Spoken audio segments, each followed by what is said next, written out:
Breaking news नाज़रीन, PTI बानी हमेशा पाकिस्तान खे नुक़सान पहुचायो आहे। शर्जील मेमण पीटीआई बानी परॾेही एजेंडा ते अमल करे रहियो आहे।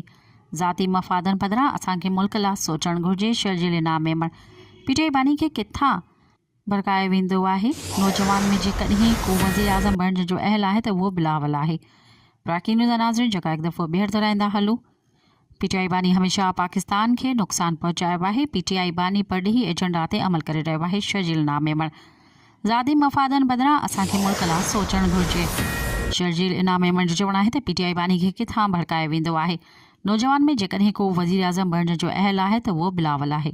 मज़ीद ख़बरनि ऐं तफ़सीलात लाइ विज़िट कयो असांजी वेबसाइट www.awamiNewsHD.com ऐं ॾिसंदा रहो अवामी न्यूज़ HD।